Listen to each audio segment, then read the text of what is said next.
Ito na ang simula. Simulan na natin mga ka-epoxy, ka-resin. Ano bang tawag ko sa inyo? Hindi ko alam. Alright. Huwag ka tumawa.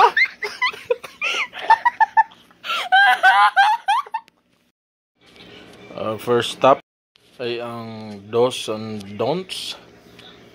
Ang preparation sa basic casting. Pasensyahan nyo na yung formworks namin. Dahil sa mabilisang testing lang to, mag-post tayo ng maraming videos as per request ng karamihan. Para sa kaalaman ng lahat, kami po ay hindi experts sa resin. Meron na po kaming konting kaalaman na pwede naming ma-share. Epoxy resin basic. So our sample is very poor wood preparation at saka yung forms. As you can see, ito yung sample na una namin ginawa na di talaga kagandahan and not properly prepared.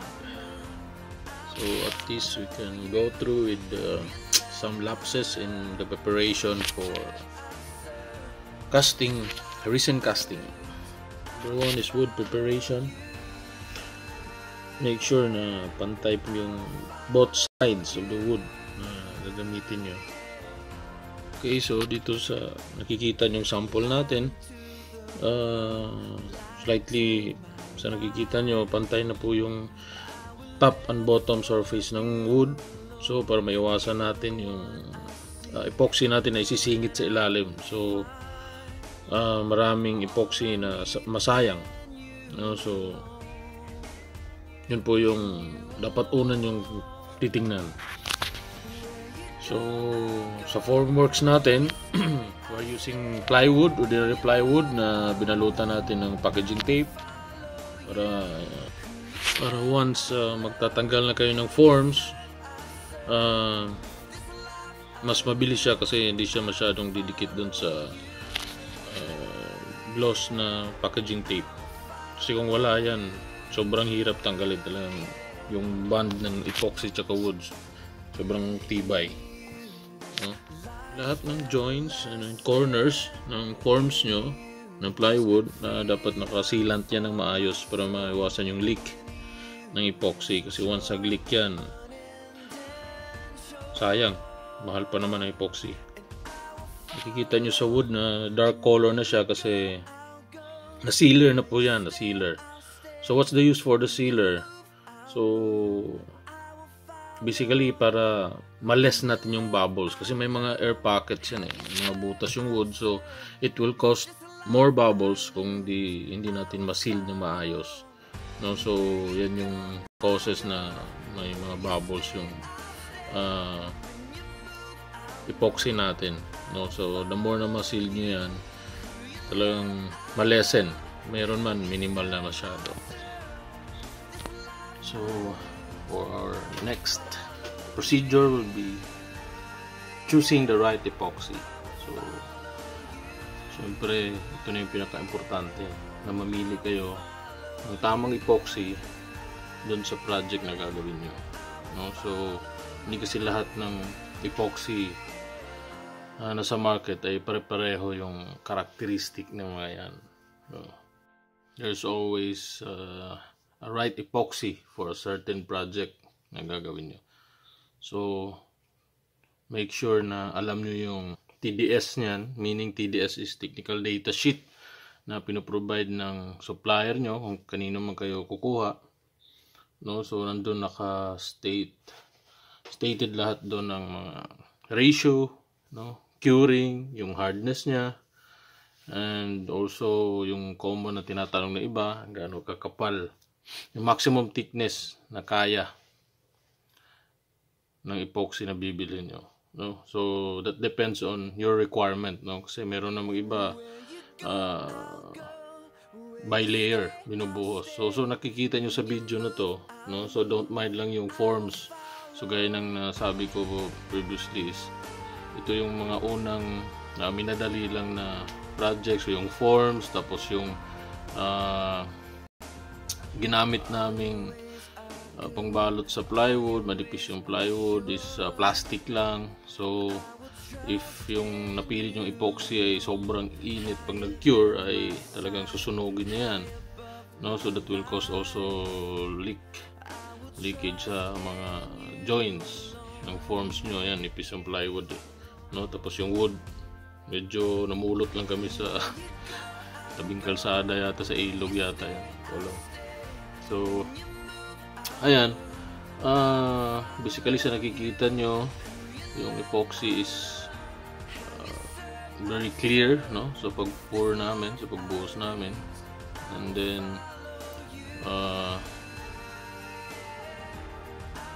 meron kaming sobra ng epoxy, same character, same kind of epoxy na may metallic pigment. So ulitin ko lang, this topic basically nagpapakita ng mga lapses actual na yan, yung mga unang testing namin. Ginamit lang kasi yung, it's not actually a project, itong forms na to, itong wood na to, para matesting yung maximum thickness na kaya sa certain na epoxy na to na imported, no? So kaya ganyan yung tsura. Hindi na lang i-mind kasi very poor preparation talaga. So the next video, makikita nyo yung curing time ng epoxy. Supposed to be, it's very clear sana, pero meron na kasing first layer yan na manipis. Hindi lang namin napakita, ano, kasi yung video na yan, it's not actually intended para sa vlog or a certain tutorial na ginagawa natin ngayon. So supposed to be meron yung mga 10mm or something like 15mm na nabuhos na, so sobrang linaw, maganda siya, para talaga siyang glass. But unfortunately ngayon na yung ginagawa namin is medyo tinaasan na namin yung pouring namin, yung buhos namin. So later on the next video, makikita nyo yung nag-cure na yung epoxy, na uminit na, umuusok. So just watch till the end, no? So yan yung sinasabi ko na kailangan yung alamin yung proper epoxy on a certain project na kailangan yung gawin, dahil yan, shall we say 1 gallon, so malaking budget na yung mawawala sa inyo kung hindi nyo magawa ng tama. So basic procedure is know the TDS, get the TDS sa supplier nyo, basahin nyo yung ratio, nandun, paano timplahin. So sa lahat ng mga beginners dyan, nandun lahat nakasaad ang mga kailangan nyo, yung hardness nya, yung curing time nya, yung gel time nya. So gel time usually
para yung magsisimula pa lang ay alam nyo na yung babantayan nyo. So sa susunod na mga video sa lang tayo mag-post ng outcome na maganda. Dito muna tayo sa basic dahil ulit-ulit lang kasi yung mga sa mga questions na nakikita ko sa group natin, Epoxy Recent Philippines. So I hope na ito ay nakatulong sa inyo lalo na sa mga beginners, no? So till next time, abangan nyo na lang ang mga videos namin. Just subscribe on our channel, our YouTube channel, Faith Construct Inc. Kindly subscribe para updated kayo sa mga latest videos namin soon. This is our new normal ngayon. Sisikapin namin na makapag-post at makatulong ang aming konting kalaman para sa mga mag-umpisang gumamit ng epoxy resin. God bless and stay safe everyone. Till next time.